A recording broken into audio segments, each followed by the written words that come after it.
If you wanted entertainment, where did you go? It was the Warwick Musical Theatre. It was a special environment. It was a special time. No matter what seat you had, you were literally, you could almost feel you could reach and touch them. It became a meeting place for people. It was charming. It wasn't corporate. It wasn't what a lot of things are now. I always felt very, not only just welcomed as an artist, I felt welcomed as a person.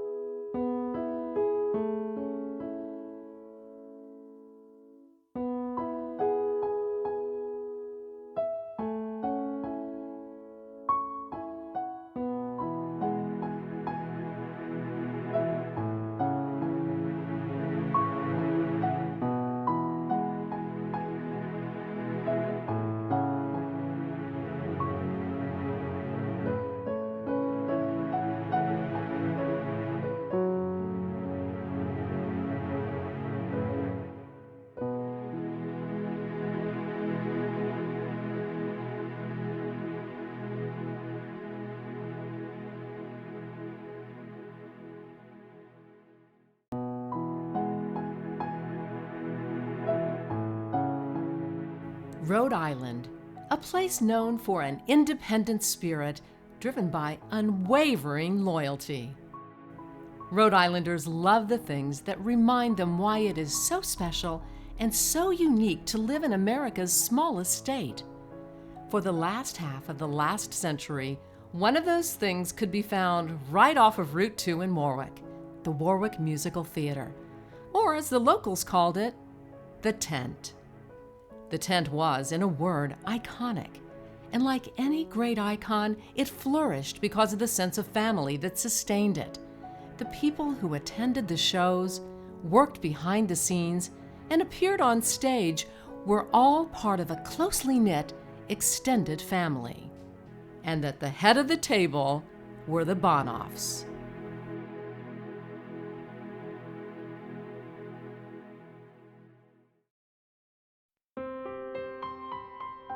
My family goes back 4 generations in show business. My grandmother on my mother's side was head of a vaudeville chorus line. Her sister Lillian was also in the chorus line. My grandmother Rose Berman was the star, and my grandfather, the promoter, Sam Wasserman, ended up marrying her.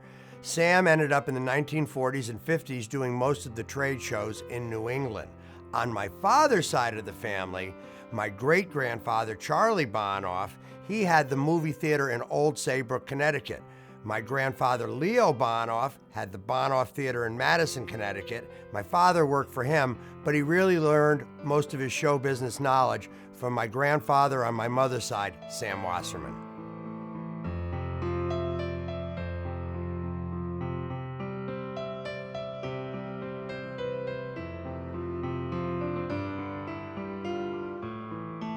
We were living in Connecticut where my grandfather was based out of, and my father was working for Ben Siegel, who ran a theater just like ours, at the Oakdale Musical Theatre, Wallingford, Connecticut, which is in the Hartford area. At the end of that year, they decided there's nothing between New York, Hartford, and Boston, so therefore Rhode Island became a logical choice. Picking Warwick as the actual location for the theater was really a bunch of reasons. Number one, his father says it was the only 4-lane highway traveling outside of Providence towards Connecticut. And they dug a hole in the middle of a cow pasture and put up 2 huge poles and pulled up a tent.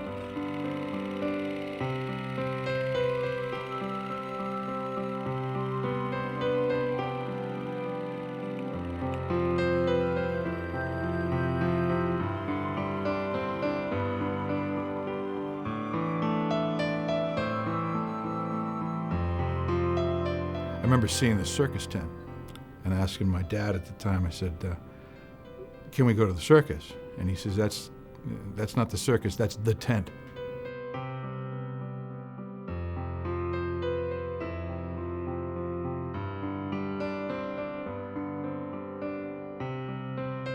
When Buster Bonoff first built the tent, it was country. It was dirt roads and country. There was nothing there. You know, a little further down, it was a cow pasture. I mean, Rhode Island in those days was completely different. When you went to Route 2, it was remote.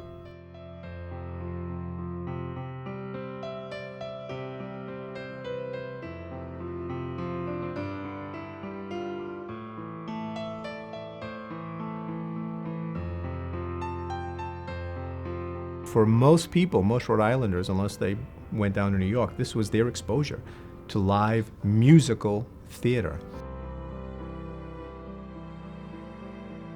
In the first couple of years, there was no professional actors. It was more of a summer stock. We used to get dressed up. I had a tie and jacket.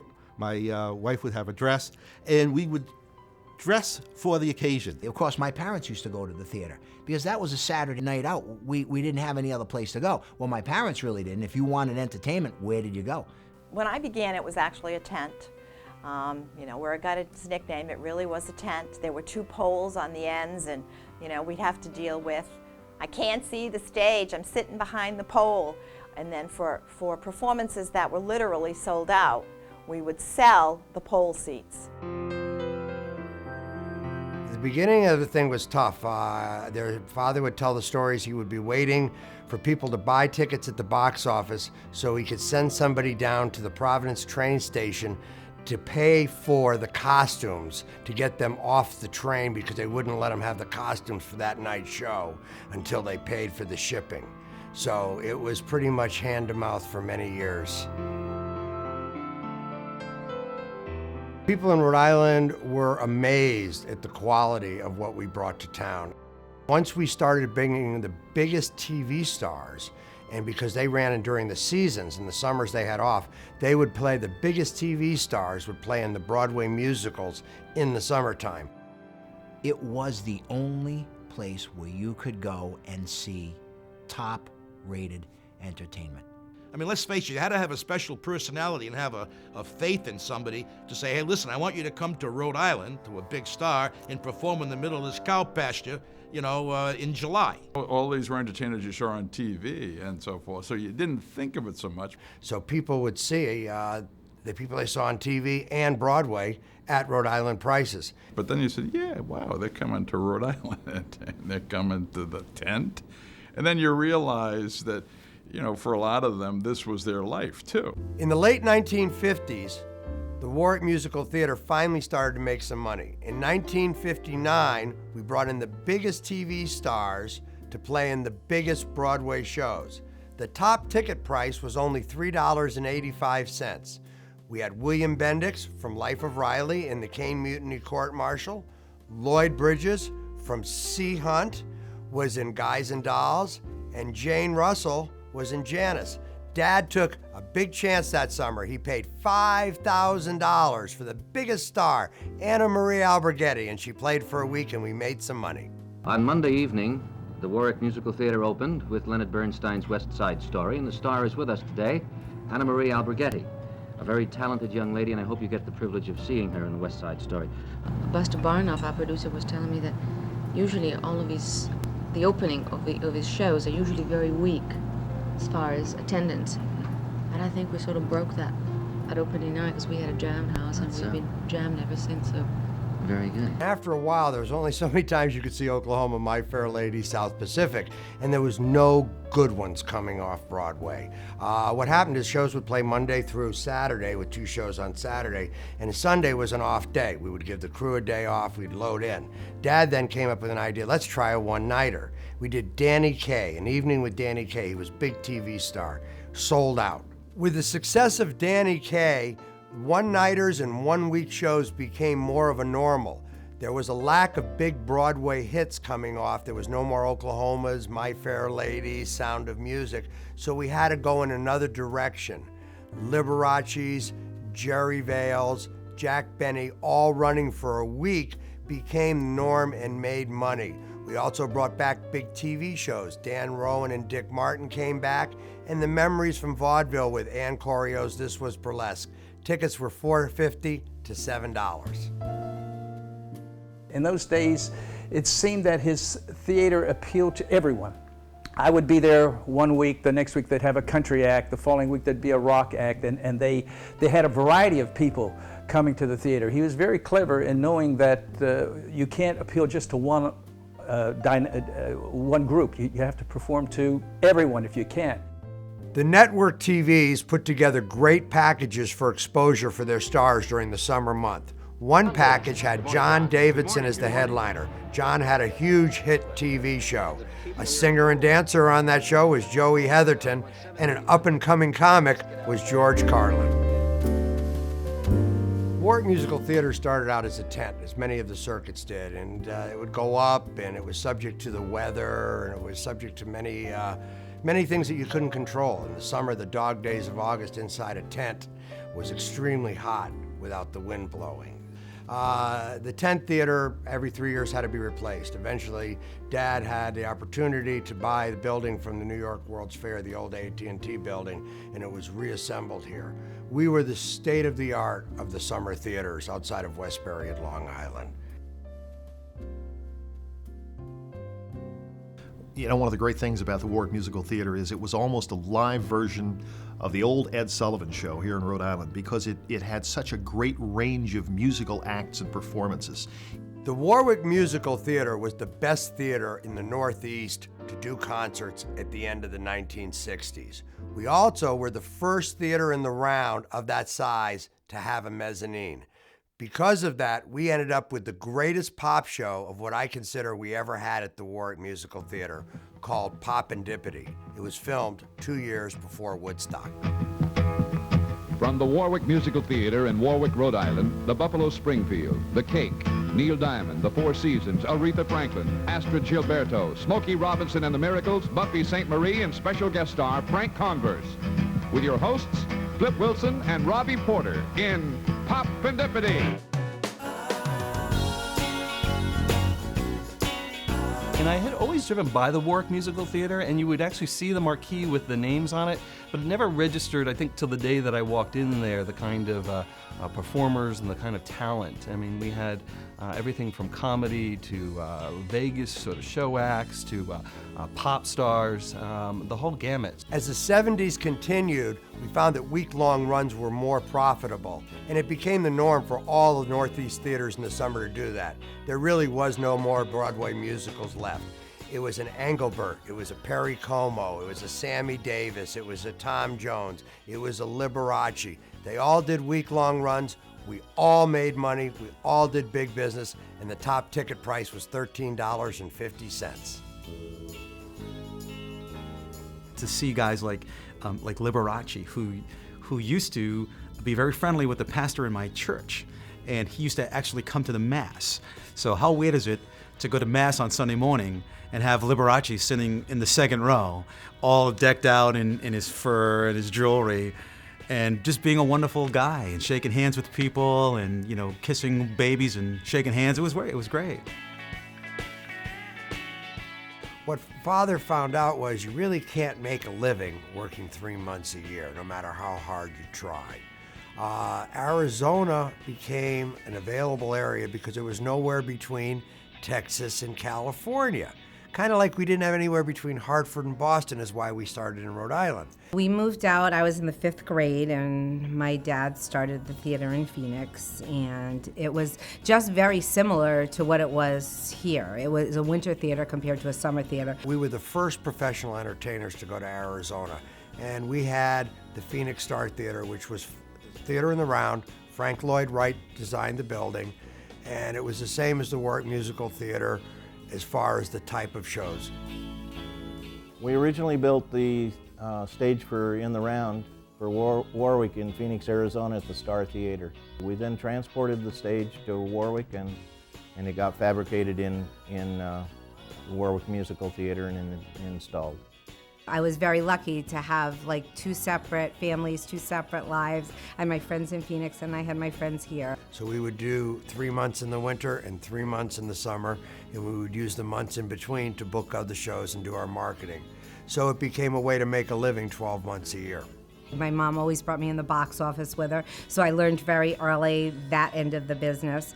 And when I was old enough to actually really work, I started in concessions, and then I worked backstage. I never liked to be in the front of anything. I think I always, even at Warwick Musical, I was always in the background, and whatever I did was always behind the scenes more instead of front of the scenes, because my brother kind of took that limelight, and that's what he enjoyed. But I enjoyed just working and, you know, getting things done and accomplishing what needed to be accomplished. Well, the wonderful thing about Warwick Musical was it wasn't New York, it wasn't Broadway, it wasn't Las Vegas, it wasn't Los Angeles. It was this sort of own little world where you would have like your mainstays, like your Engelbert Humperdinck's, your Peter, Paul and Mary's, your Howie Mandel's, your Jay Leno's of the world, and then like once a summer, like the New Kids on the Block would come and people would lose their mind. You know, it was like, wait, this is the most giant star in the entire world.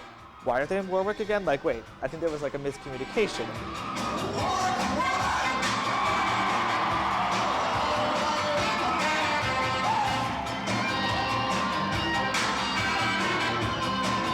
I mean, the best thing about those, about the old Warwick and places like that, are that it was really a musical event. You know, the stage is too small to launch any kind of a visual affair or special effects or anything. So it really was an audio experience. I feel that the Warwick Musical Theatre was an experience, not only to see the performer, but the whole experience of the evening there. There's something very different about the round. It was almost carnival-ish. I had always heard the professionals of summer entertainment, but to me they weren't the professionals of summer entertainment, they were the professionals of Rhode Island entertainment. Buster was the very cool, laid-back P.T. Barnum for me. It was one of the only theaters, one of the only venues in this country where you actually hoped to God that you would get an offer to play the musical theater in Warwick every year. The Warwick Musical Theatre was an independently owned theater, but it was part of a chain of summer theaters that all the stars played in. There was actually 4 theaters in Eastern Mass: North Shore and South Shore just outside of Boston, Cape Cod Melody Tent, and the Carousel Musical Theater in Framingham, Mass. So if you were a fan of Sergio Franchi, you could see him at Warwick one week and 3 more weeks up in Massachusetts. We were able to put together these seasons in one meeting because they were all so cooperative. And everybody knew, Warwick knew that they didn't advertise in Boston.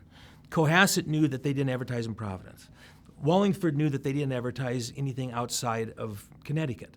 So it was this terrific synergy and group of people that were cooperating with each other for the good of the business. In the 1980s and the 1990s, the promoters and the agents worked together. We really believed we needed each other for survival. By talking and becoming friends, we actually all survived and became prosperous.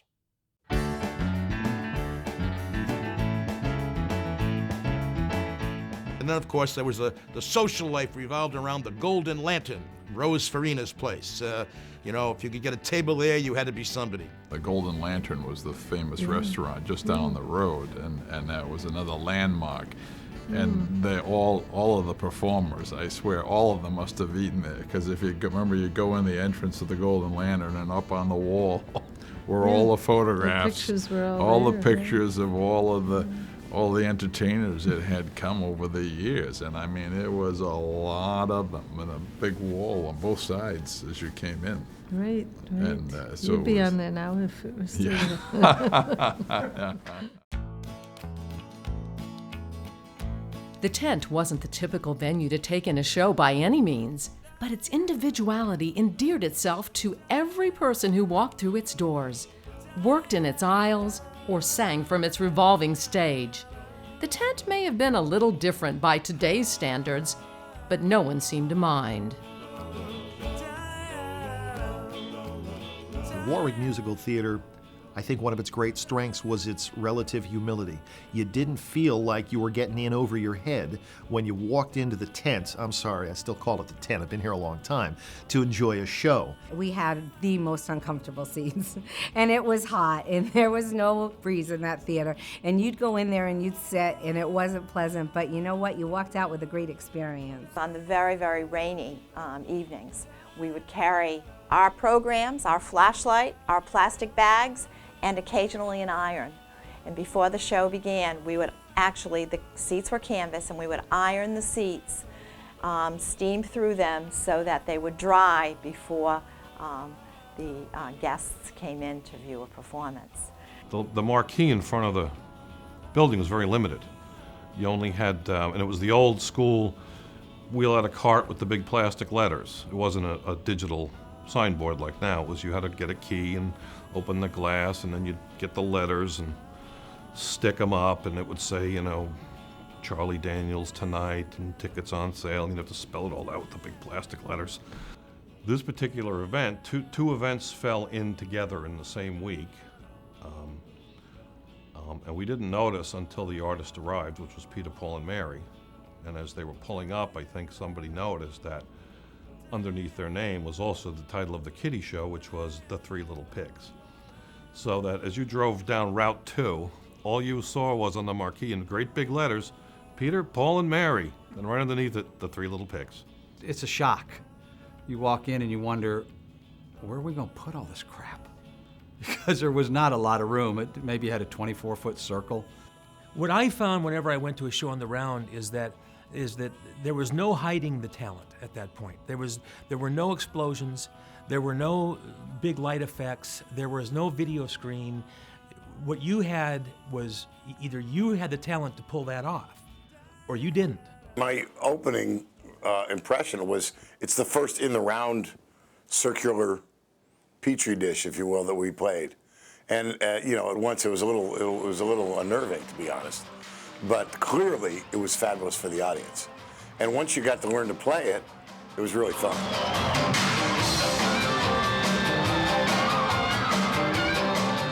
The circular stage is for those people who are stiffs in show business. There's people who got rhythm, can move, and there's people who just stand there and sing, but they don't move. And I was one of those performers that moved all the time, so I didn't need the stage to go around. I didn't use it that much. It wasn't like a glide. It's like you stopped, and the mic stands, and everybody kind of did one of those.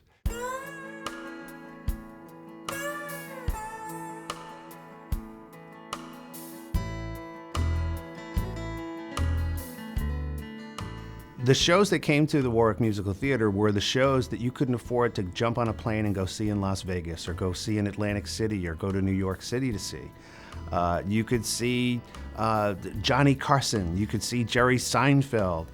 You could see Tiny Tim with his ukulele. You could see Peggy Fleming skating on stage. You had the stars of the World Wrestling Federation inside the squared circle. You had rap shows. You had the stars of the Lawrence Welk. You had Sherry Lewis and Lamb Chop. You had Shaka Khan, Chuck Berry, and everybody in between. You know, the beauty of the theater was that there was no bad seat. You could be sitting in the last row on the lower level or the last row up in the balcony, and it felt like the artist was talking to you. Us in media, we would go to bed sleepwalking, thinking that, no more than 22 rows away from an artist. So we tried to capitalize on those things that were different still at the tent, the quirkiness of the tent. It was in the round, so therefore, no matter what seat you had, you were literally, you could almost feel you could reach and touch them because you were never that far back. It was really big, but it was really small. That sounds like a crazy statement, but you got the sense that you were at a real show, yet it really did at certain times feel like an old-fashioned tent revival. My father did Broadway shows and Vegas shows. I loved country music being raised in Arizona. Because of that, we were the first theater in the Northeast to bring big country stars back and play for a full week. We did Mel Tillis and the Stateside, Buck Trent, Tommy Overstreet, Three of a Kind, and the Oak Ridge Boys. What a great package. There's about about 5 of us that was on the show, and all they needed was me. I had a full crew. When they got off the bus, I said, "What do you need?" They go, "A place to plug in."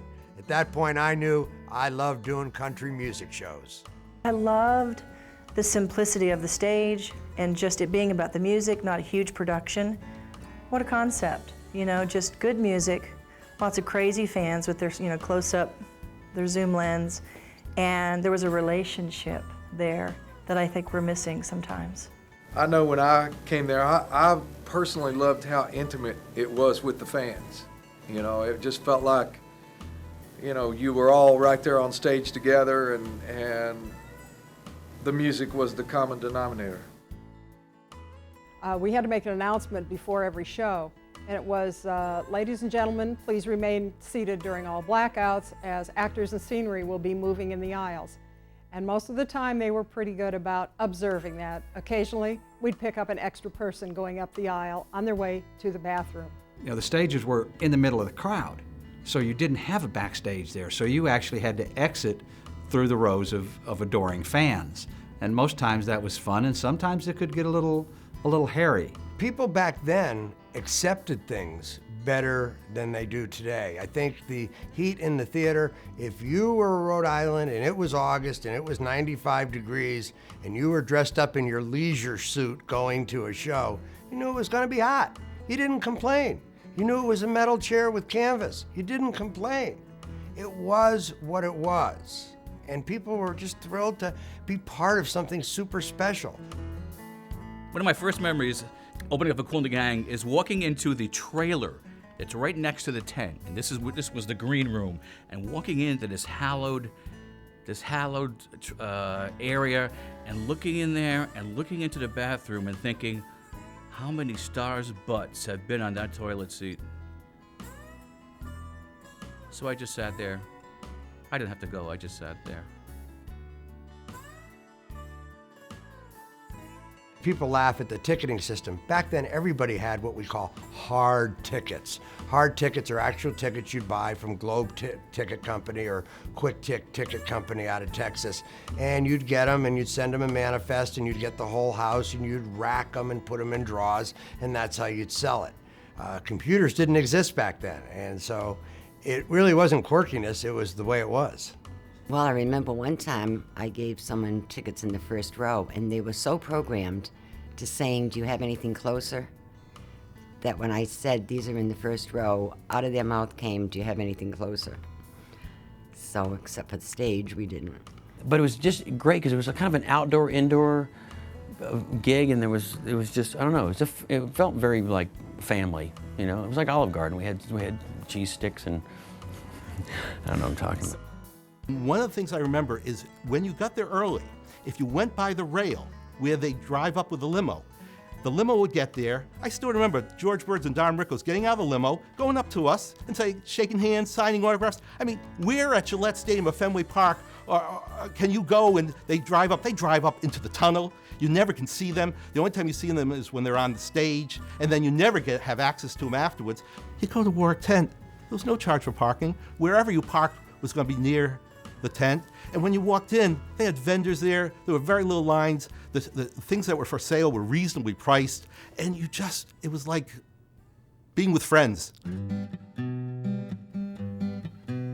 Long hours, low pay, and not an unhappy employee to be found. Working at the tent wasn't about collecting a paycheck. It was about collecting an unbelievable set of experiences. As longtime employee Mabel Fuller recounts, "I feel I had a glamorous job in a glamorous industry, and I'll always be thankful to the theater and the Bonoffs for letting me be part of their family and the tent's history." The ushers got to see them for free, and that was so wonderful. When Howie Mandel was there, or Huey Lewis, or Chicago, those were shows like I knew them, you know, I knew that music, but, you know, Anne Murray. It really was a very close-knit group, and people would come back year after year because kids would start in high school. So they'd have their summers in high school and their summers in college. There's so many different families that had other family members that worked there. There were the Myers and the Habers, the Joneses, and that was so Rhode Island, was that you had all these families and siblings that worked at a place that was kind of majestic and powerful and wonderful, because you had all these celebrities, but behind the scenes, there was, from an employee standpoint, there was this family, this camaraderie. Everybody worked the summer theater year after year. Sometimes we'd get new people that would come in, and we didn't have a lot of bad attitudes. You didn't stay. You worked hard. You were not paid well. You worked hard because you loved your job and you wanted to please them. And they rewarded you for that. They rewarded you because you worked hard and you were loyal. I did the mail the whole time, like 30 years. I did mail.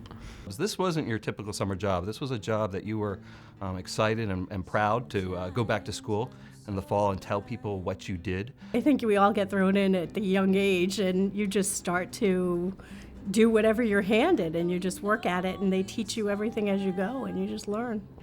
Buster never knew. I would have paid him. I had children who loved what they were doing, learning, and in a really a safe atmosphere of a caring family atmosphere.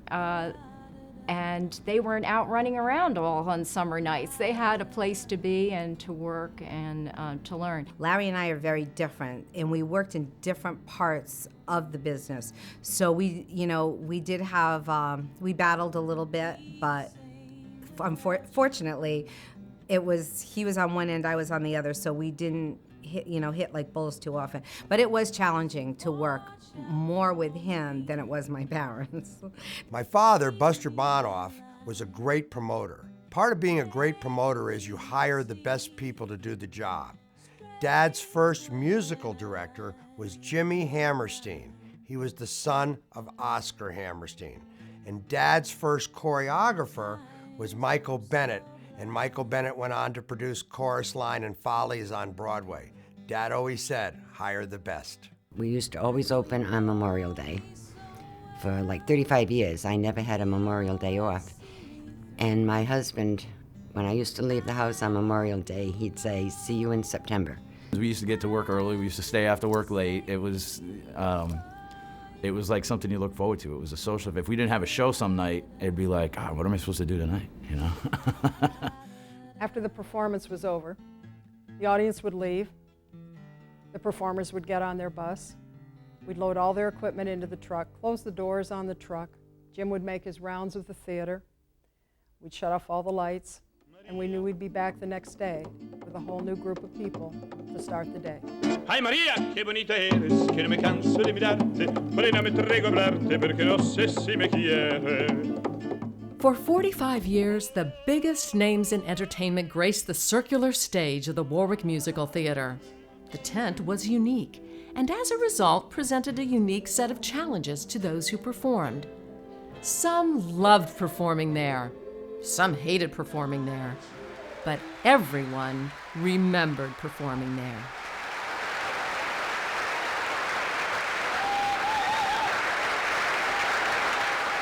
I'm talking to Tom Jones, his name comes to mind. Also to Norm Crosby and to Harry Mills of the Mills Brothers, among others, who all said the same thing. They said they felt comfortable.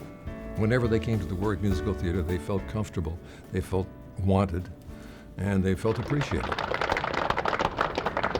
It's the very first time, Wayne, that we've had an audience, but Mr. Benny comes to town, you know. Gotta go first class, right? First class, the red carpet. And it's nice to have you sitting here this morning with us. Thank you. It's a pleasure to be here. So it was kind of weird playing like a tent. It was weird. Like you're like, I don't know. Most comics, I mean, every comic that I know, unless you're a big, you're playing arenas, is you're used to little clubs, intimate, people smoking, people yelling at you, drinking, waitresses walking through. And then all of a sudden you're like, oh, this is like real. At the Warwick Musical Theatre and other theaters in the Northeast, as shows evolved from Broadway to concerts, the need for a revolving stage became apparent. Dad was the first one to bring a revolving stage to the Northeast Theater in the round circuit. Now that you have had 2 nights at the Warwick Musical Tent, I probably am wrong in saying, is this your first work in the round?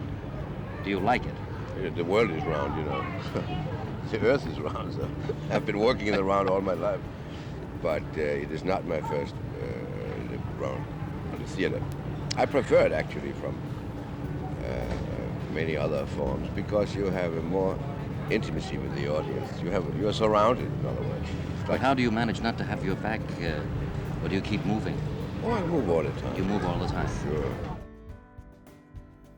Buster's and Larry's venue may have been the very first in the round venue I ever played. And it was bizarre, and most artists truly didn't like it at all. I worked for Buster and Barbara Bonoff just this last March in their theater out in Phoenix, Arizona, and it was there that I promised that I would come here to do The King and I. And as I was barreling up that aisle last night, dragging my hoop behind me, I said, what am I doing here? The first time when the promoter or the agent says it's in the round, you panic. You panic especially if you use your face in your act a lot. Because my jokes, you know, are usually accompanied by the expression or the character I'm in.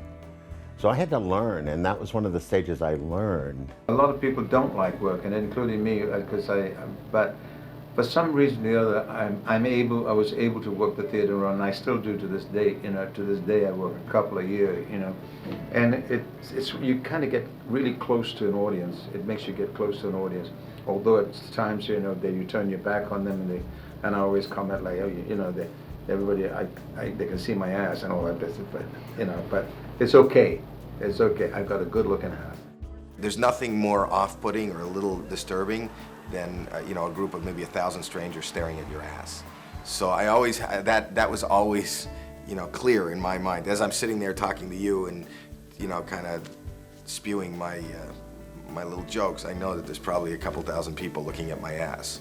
One of my favorite things is, you know, trying to talk to the guy while I'm turning, you know, and waving goodbye, you know, as I go on by, and just all the antics that my mother had.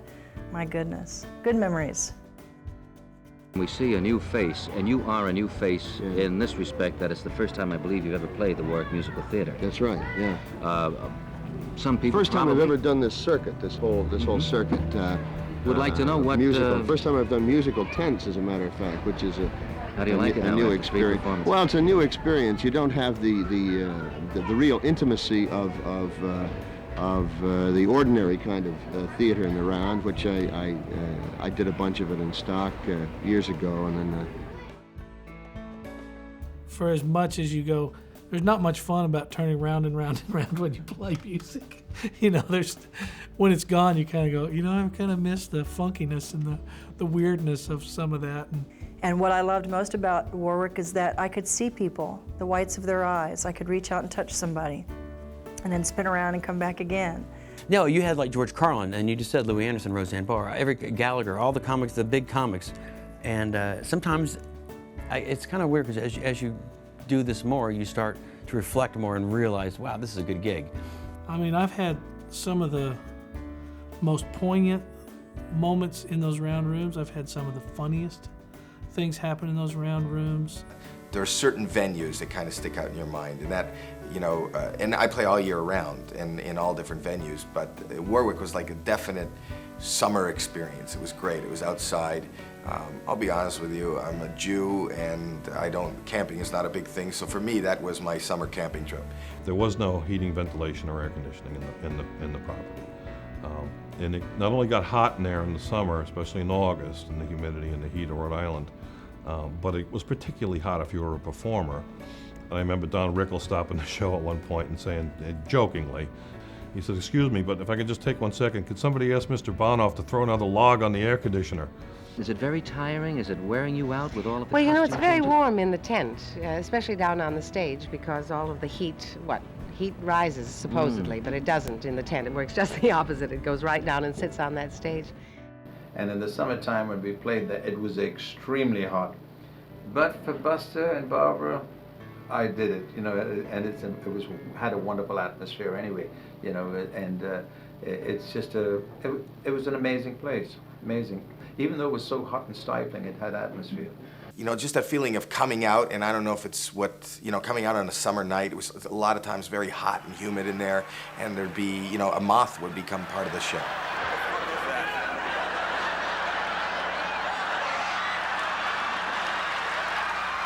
You know, Siegfried and Roy, they had tigers. I was like a Jew with a moth. But, you know, and they were very vocal, you know, and they would be part of it, and they were just like fun nights.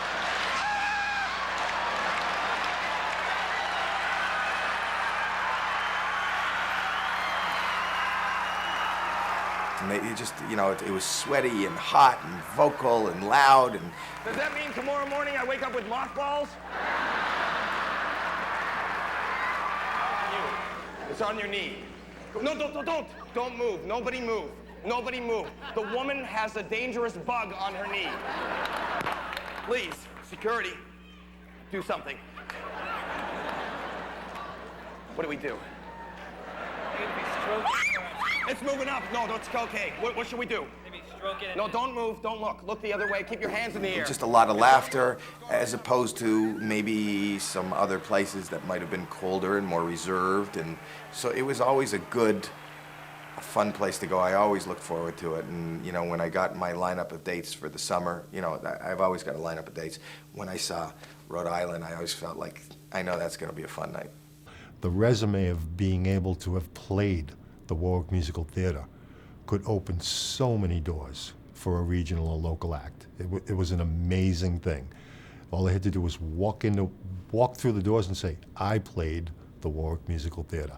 I was on the revolving stage. I always wanted to be a musician, but when I stood on that stage and I got to do what I always wanted to do, play on that stage as a musician in Rhode Island, there was nowhere else for me to go. Got asked to play a couple of openings.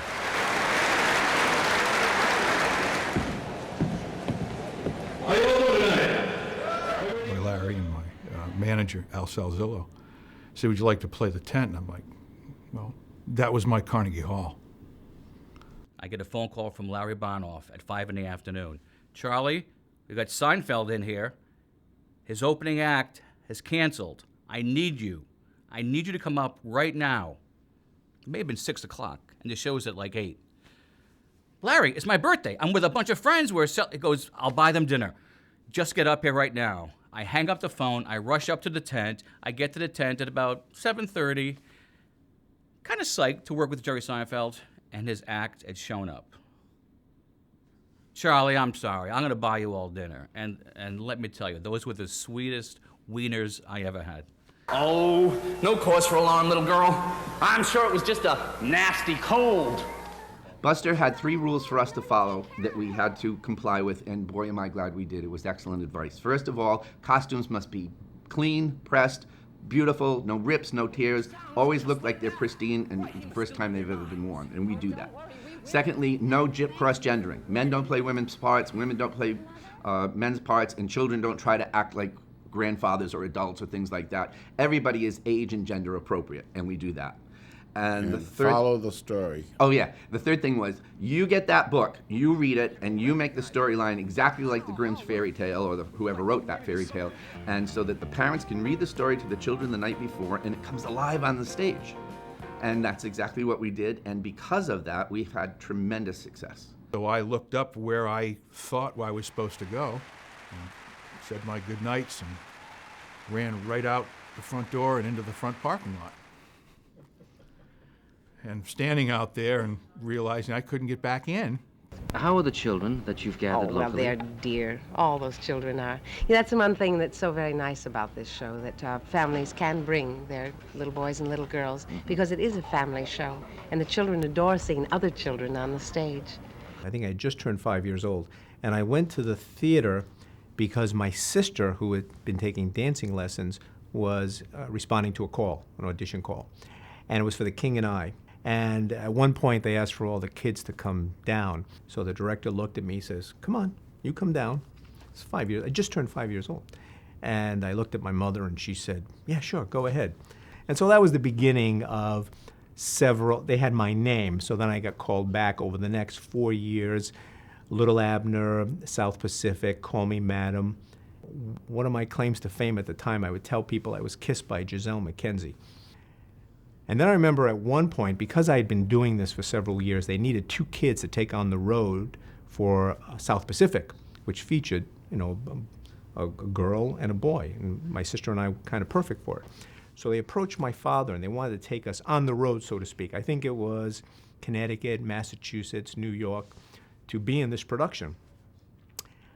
And right at that time, right that same day, I remember being there, and I said, oh, this sounds like fun. I didn't have strong feelings one way or the other. I was a little kid. I said, yeah, this will be a fun thing to do. If my sister does it, I'll do it.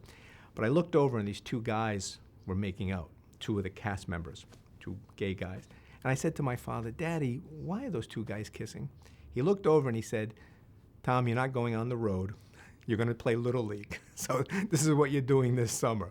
Well, most of the time you just walk out and there's somebody on the side and it goes, it's great to be here and somebody will tell you where you are and you don't really know. But I always knew I was there and I always look forward to going there. And I miss it. Some people say to me, why are you playing these summer theaters? I say, because I love to. I have fun. It's part of my vacation. Now, you see, I can do shows at night and I can play golf in the daytime. If I didn't have theaters to play, I'd go crazy, I guess. They always showed up, and I always felt very, not only just welcomed as an artist, I felt welcomed as a person. I'm not just a chick singer, I'm a child of God, and I really felt embraced. I felt like this was a family, is a family institution. I felt like, of course I was raised in one, I recognize the loyalty and just the camaraderie and the working together, the coming together and the carrying on of the tradition.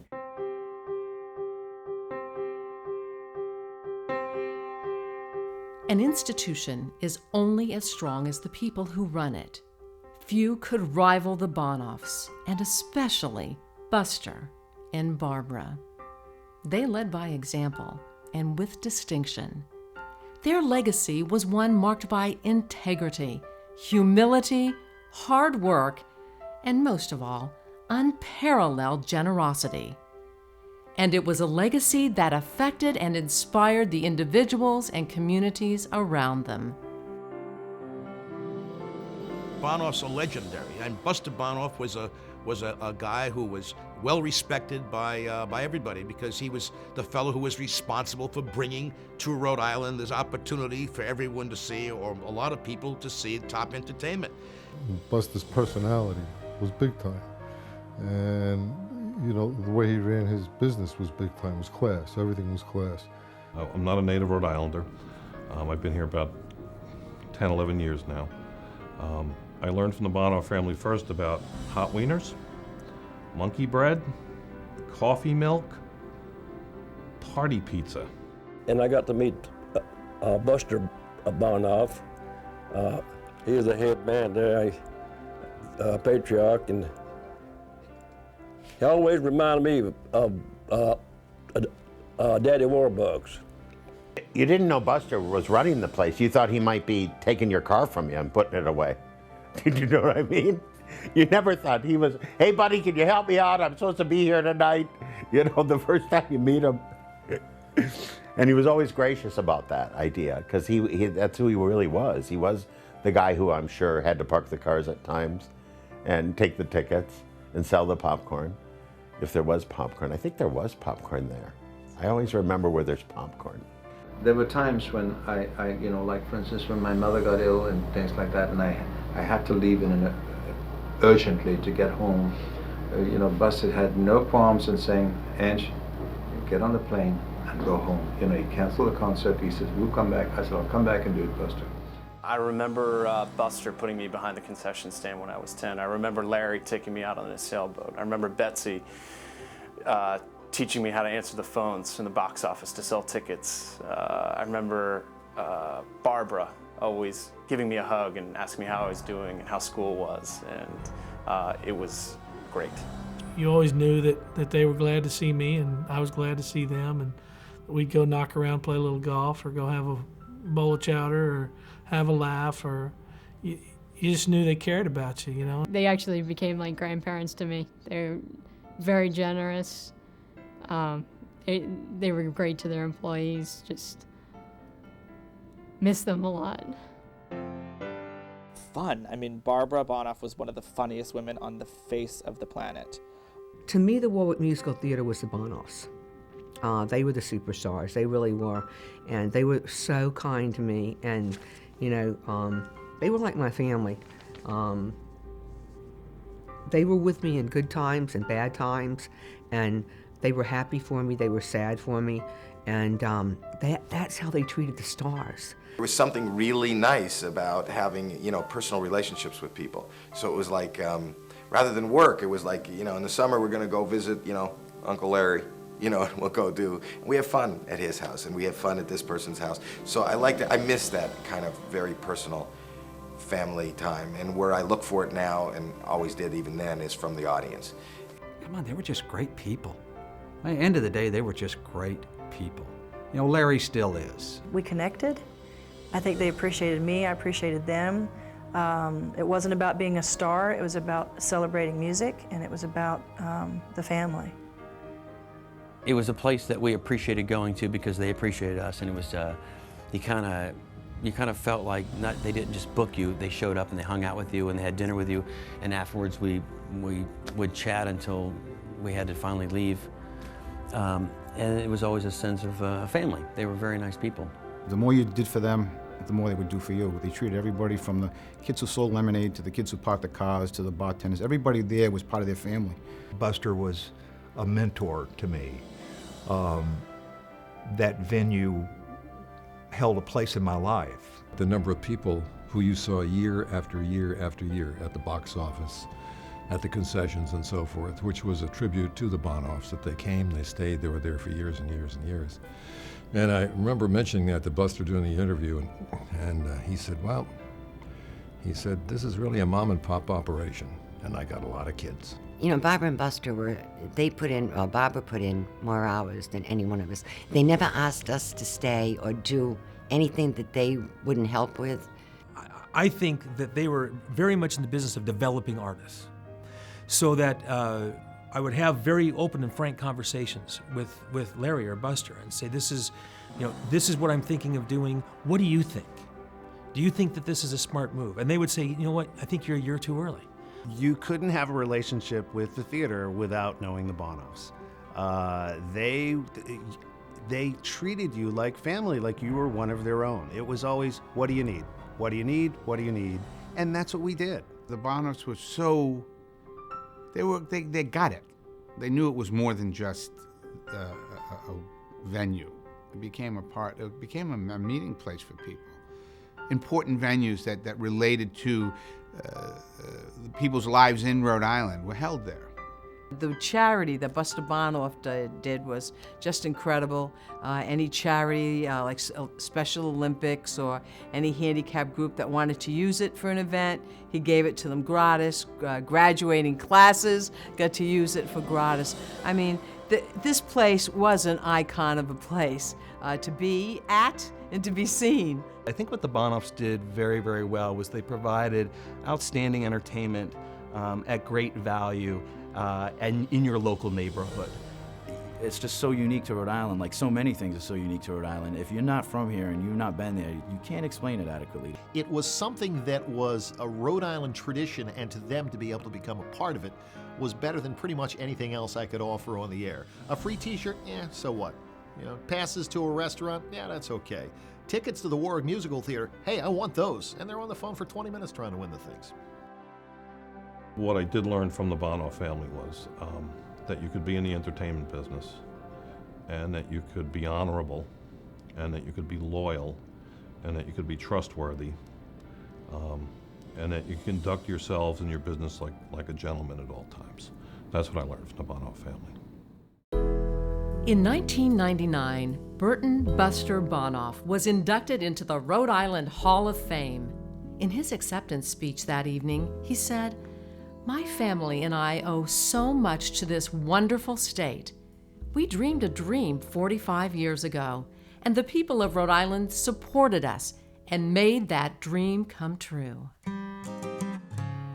45 years is a long time by any standard.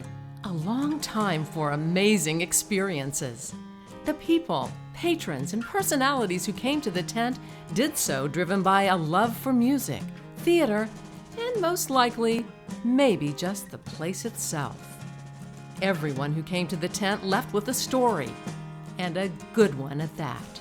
I was told that I told Tom Jones that his pants were too tight. I think they like to mess with Buster a little bit, and I think the truth of it was a Friday, and he went in and wanted to have a bowl of chowder, and I guess that's Friday's the king of all chowder days, and girl told him that they didn't have any chowder, and he just went off the deep end. What do you mean? It's Friday. What are you talking about? You gotta, and they were yanking his chain, and they did have chowder.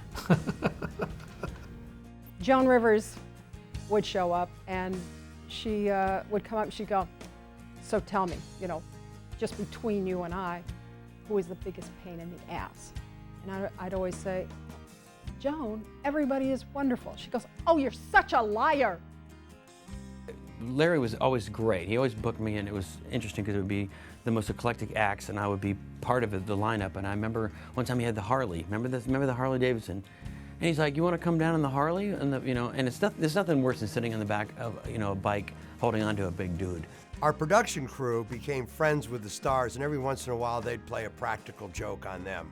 Sammy Davis Jr. was playing one week, and it was a hot summer night, and there was a lot of thunder and lightning. During one of the big lightning bolts, the production crew shut everything down and hit Sammy with 4 strobe lights. Sammy fell to the stage, thought he got hit by lightning. Turned the lights back on, everybody laughed, and the show went on. I was elected class president and remained class president all through high school in Coventry. And as it turns out, when you're the class president, you come out last and address the class. And when 400 or so students and their parents, basically 3,000 people, stood up and gave me a standing ovation for a minute or so, or probably more like 12 seconds, but it felt like a lifetime. I sort of realized, wow, I like this. I like to get paid to do this somehow. So sheer vanity. Oh, absolutely. Oh yeah, I think I quoted some biblical scripture about when I was a child, I spoke as a child, now that I am an adult. And all the parents were like, oh, those Corinthi boys, they're so nice. And all the daughters were like, no, they're not. They're not that nice. The 92 Pro FM birthday parties were great. They were a little crazy because we had certain acts in mind that we wanted, and the theater had certain acts that they thought could help us. We brought in some acts that turned out to be superstars. I remember Celine Dion coming to the Warwick Musical Theatre for the 92 Pro FM birthday party, and she jumps out there and she says, "Hello, Boston." I mean, she was brand new. In 1978, Dad got the only New England appearance of Johnny Carson. Tonight Show was really hot. We had a Friday, double Saturday, and double Sunday. Between shows on Saturday, Dad went into the trailer to see Johnny and see what he needed. He came out with this look on his face, and I said, "What?" Johnny said, "If it's not too much trouble, could I get a hamburger and a soda?" I mean, he was the nicest guy. And when they left, they always used to tip, us. And I got a $50 tip. And I bought this Nefertiti with it. And so, I mean, every time anybody mentions this, I say, well, Johnny Carson bought me that. I figured, what the heck. During the Ronnie Mills Live show, there was a patron who wanted to take an empty seat downstairs. And it turned out it wasn't available to as he had hoped. And so he said that Ronnie waved at him and you could see him in the audience. And I said, but that can't be so because Ronnie's blind. I think one of the most moving and memorable ones was when Vince Gill was playing at Warwick. I had a young boy bring me his Special Olympics medal. The kid was so moved that he took off his medal and insisted that Vince take it. And Vince said, "No, I can't take that from you. That's your accomplishment. I can't take it." Well, he wouldn't hear of it. He insisted that Vince take it. So he put it on Vince, and Vince got him to sit in the front row, and then played through. And at that time, he did an intermission. During the intermission, he had his road manager drop a Vince Gill laminate that was specific to this young fellow, And when he came back out for the second half, he called him back and said, look, you know, one good turn deserves another. You're welcome anytime, anywhere, to any Vince Gill show. You have all access. And it was a very moving moment. I mean, the audience was in tears. It was very, very special. And I guess it's those moments that make what everybody does worthwhile. I was fortunate enough that my grandparents allowed my dance studio to have my dance recitals there. So I was able to perform my dance recitals on that stage every single summer. And that was just amazing. And then we got to do the performances for the kid shows. So we were the first acts for the kid shows. And just to say I was able to be like a first act for a show is pretty cool. I remember one time Tom Jones was coming into town, and I said to the wife and kids, come on, let's go. We'll go for a night out. We'll see Tom Jones. Of course, the kids, it's like, who's Tom Jones? They were reluctant to go. But we went, and of course, another great show. Katie, do you remember that? I do remember women throwing their underwear on the stage. One year, legendary superstar Bob Hope never showed up for a concert. What did Dad do? He sued him. They made an agreement, and he came the following year and played the date. Bob knew it was not personal. We got a holiday card from him saying so. To the day he died, Dad used to say, I'm the only one who ever sued Bob Hope, and won. Jerry Lewis was there, and I was a huge fan of Jerry Lewis. One lady got up to go to the ladies' room, and he hollers, lady, where are you going? She said, I'm going to the bathroom. He said, no, you're not. Sit down, cross your legs, and shut up. And it was like, oh my God. Willie Nelson was in town to do 2 shows. And apparently he had done a benefit concert for Leonard Pelletier, who had been convicted of killing an FBI agent out in the Midwest. And the state Fraternal Order of Police put together a little informational picket, and we ended up having about 300 or 400 cops from all over New England to come in. I tried to explain to him, Willie was on a guarantee. It was only going to hurt me, the promoter. They came anyways. They protested. Out front of the Warwick Musical Theatre, an estimated 700 police officers from Rhode Island, Massachusetts, and other states. Some of them marching and carrying signs, some handing out leaflets. All of them angry. When Nelson's bus finally showed up, police tried to hand the driver a leaflet. Nelson, though, had another response. In fact, he sat down and talked with police, and then talked with us. So your position on Leonard Pelletier is what? Do you believe he's innocent or guilty? I have no idea. I don't know. I have no idea. But I do not support cop killers. I never have, I never would. I support law enforcement, and I've been involved in law enforcement agencies and in law enforcement all over the country for years and years. So my first night at theater was actually out in the street picketing and protesting that Willie Nelson was actually doing that concert. So it wasn't always pitch-perfect music at the Warwick Musical Theatre. But of all the stories heard from under the tent, which was the most infamous? Patti LaBelle. Patti LaBelle. Patti LaBelle. Patti LaBelle. Patti LaBelle. Patti LaBelle. Patti LaBelle. The Patti LaBelle story is one that many people talk about, and basically it started with a huge miscommunication. On Tuesdays, we used to do children's shows. Patti LaBelle was booked for Tuesday night. Therefore, she was not allowed in the theater until 2 o'clock until after. We told them, they didn't communicate it, and that started the whole day out on a really bad note. Nancy Tallman and I were at the top of the star aisle, and he put his hand on my shoulder, and Patti LaBelle had just started singing. And he turned to me and said, so, you got this one under control? And I turned to him with only the arrogance that a 20-year-old could have, and I said, yeah, what could possibly go wrong? And she sang a few songs, and I'm not sure how long it went on for, but then all of a sudden the show stopped. Patti then got the shrimp tray. She was holding a plate, and the plate was loaded with the biggest shrimp cocktail I've ever seen. Showed it to the audience. And she said, and look at the garbage they fed me. And basically badmouthed us and told us that she was going to leave the show early. The crowd was stunned. They didn't know what to do. I wasn't sure what to do. Her people were doing the sound that night. She goes, I'm going to do one song from my dead sisters. And she started to sing Somewhere Over the Rainbow. The sound was turned down slowly until it was turned off. And then she yelled, the theater turned the sound off on us, even though it was her own people. And she walked off stage. And then I get a call on my radio saying, get back to the back dressing room. I run back there and I see our production manager, Nancy, in a tug of war with one of the storage containers, trying to pull it out of the back dressing room with one of her people. The police came, the police dogs came, the cameras came.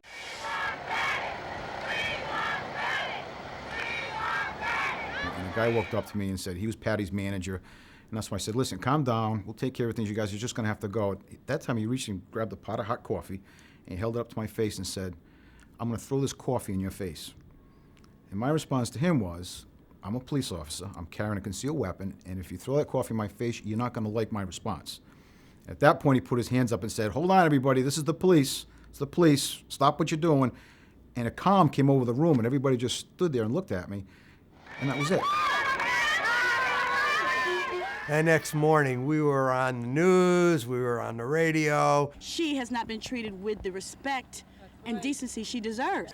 And they had people from the audience talking to the thing. She actually had, I believe it was a plate of shrimp up on the piano, and she said they had only given her 7 shrimp. And it got blown way out of proportion. I kind of felt like God for a minute there, where I just kind of shut things down, and it was almost surreal that was happening. I remember we had to be escorted out. We were like held behind the gates because we had like staff shirts on, those lovely green polos, and we were like escorted out of the building because people were like stoning us.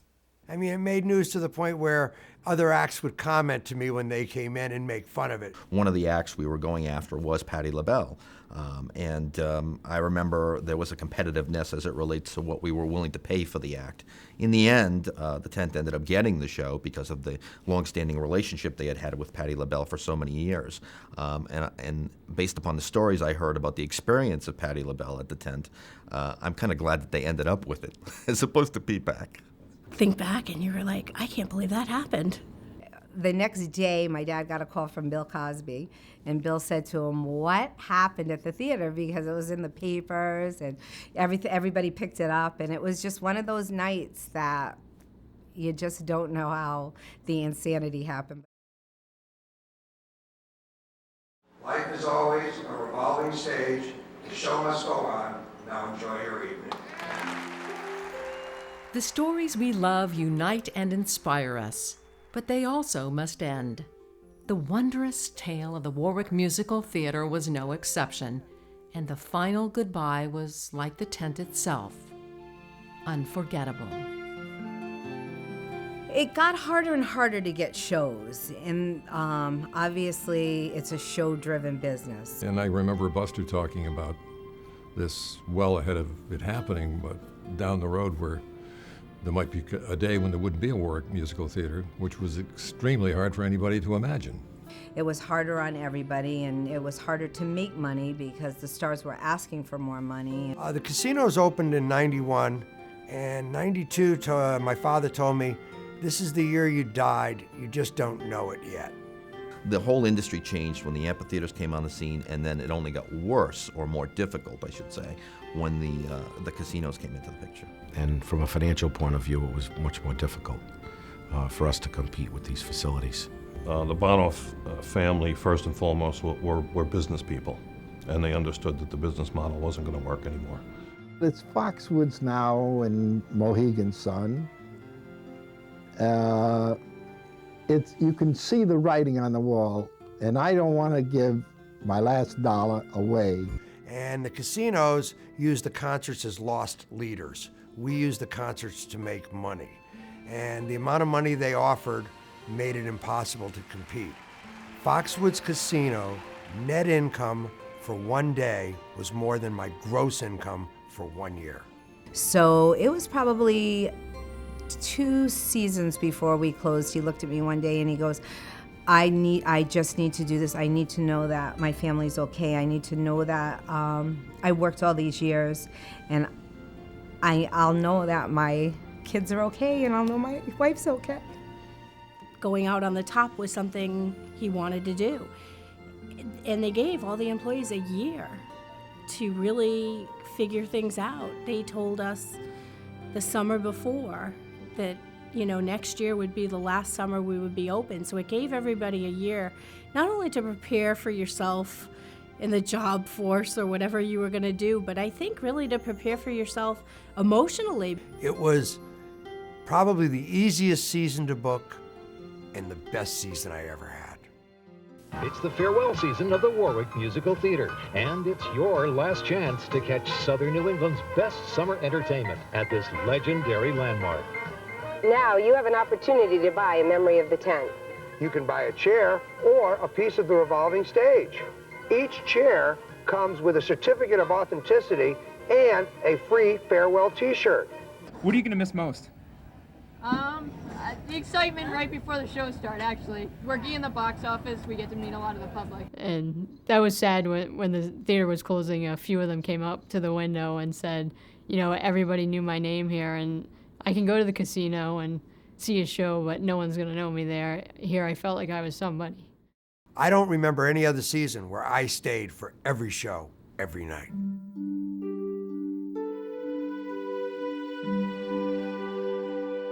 I think one of my favorite memories of the theater in the later years is when Buster got ill.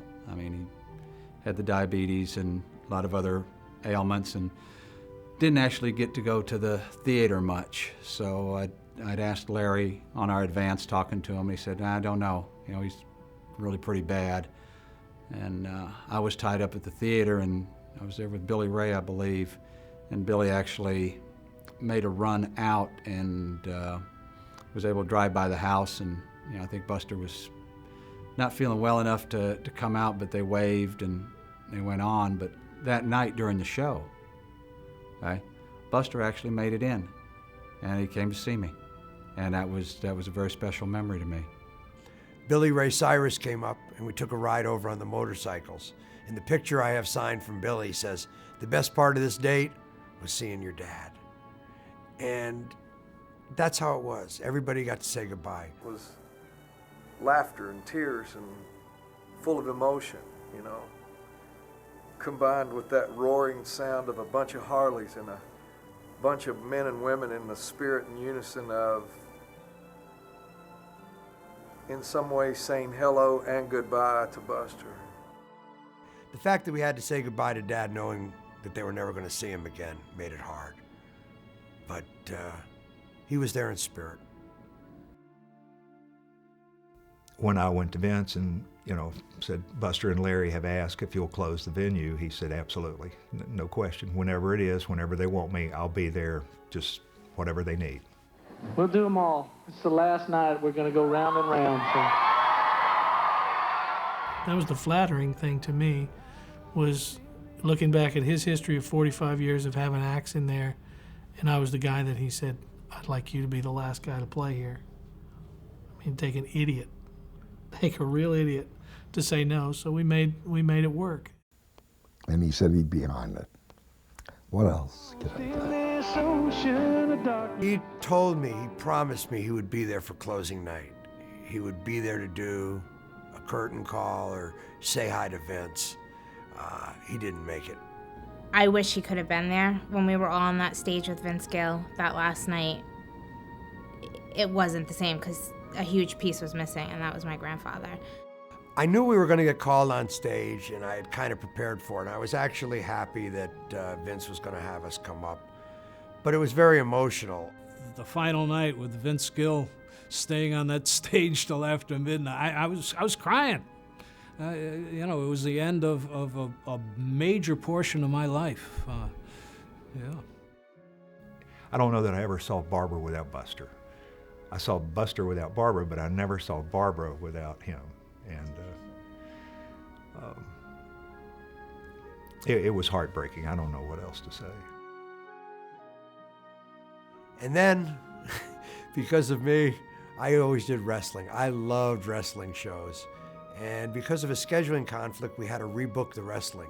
So the irony is that the Warwick Musical Theatre closed on a wrestling show, which was kind of fun for me because the Fink, Howard Finkel from the wrestling, brought me into the ring. I got to tour the ring, and I was a manager for the wrestlers that last night, and it was kind of fun. I got to be a big kid on the last night. Technically, the Warwick Musical Theatre did close on that wrestling show, but the real final concert, the final night, was Vince Gill.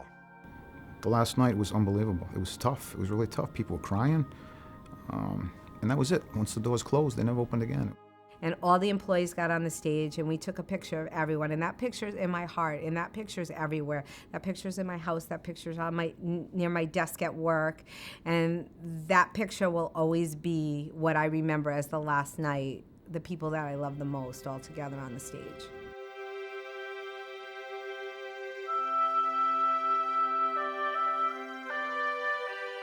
Just a few months after the tent closed, Buster Bonoff passed away on January 9, 2000. His beloved wife, Barbara, returned home to him on August 25, 2003.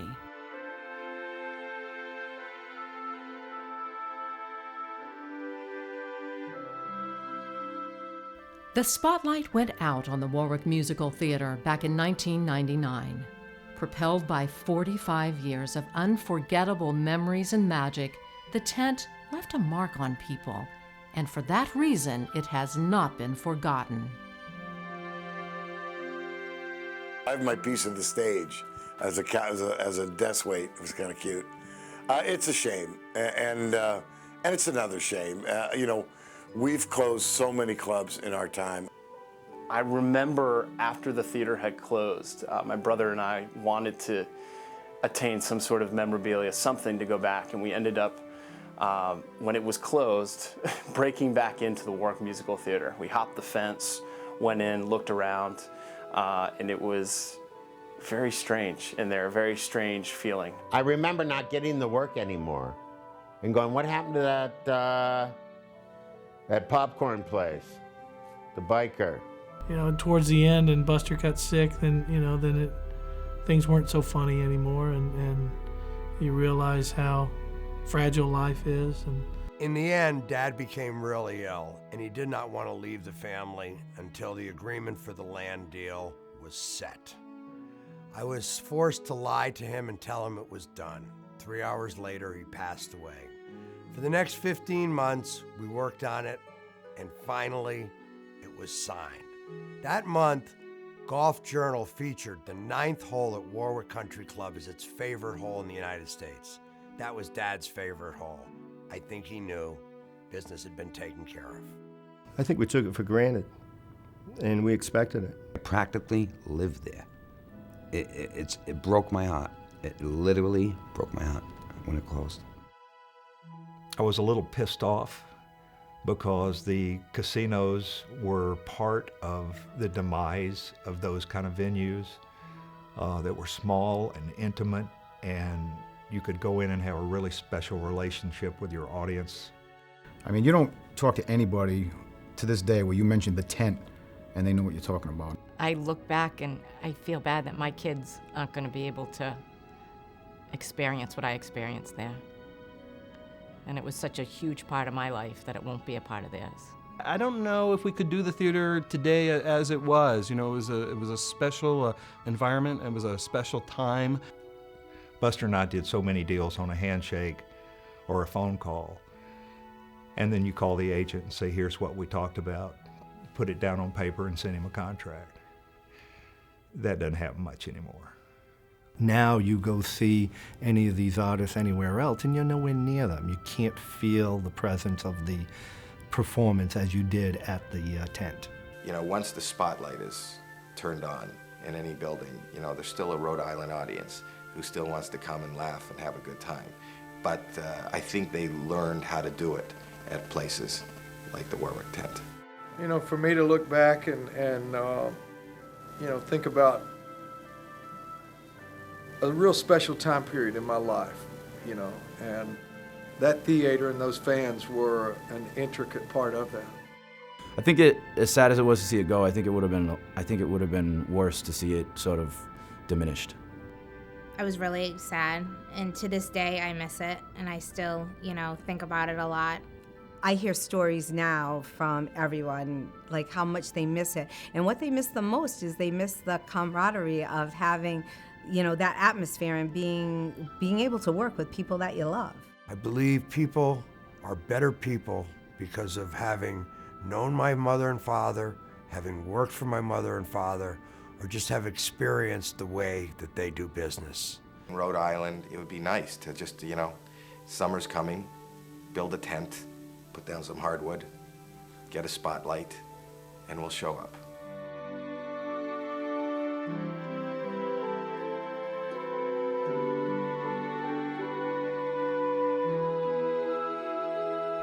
It is often said that Rhode Island may be the smallest state, but it has the biggest heart.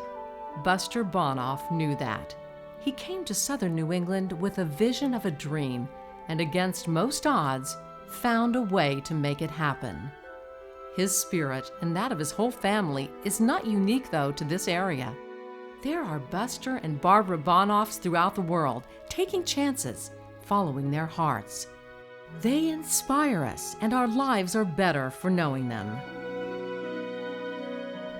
For their part, the Bonoffs made southern New England a better place, and countless southern New Englanders better people.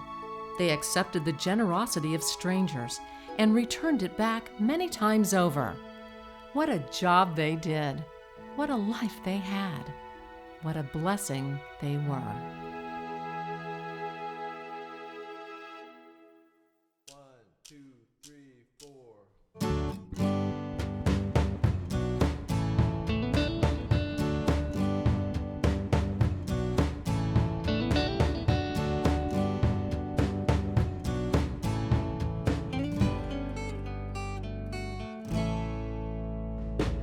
Ties get loose and come undone, not all dreams come true. So you blame me and I blame you when the fun felt like work. We went our separate ways, but looking back, those were magic days.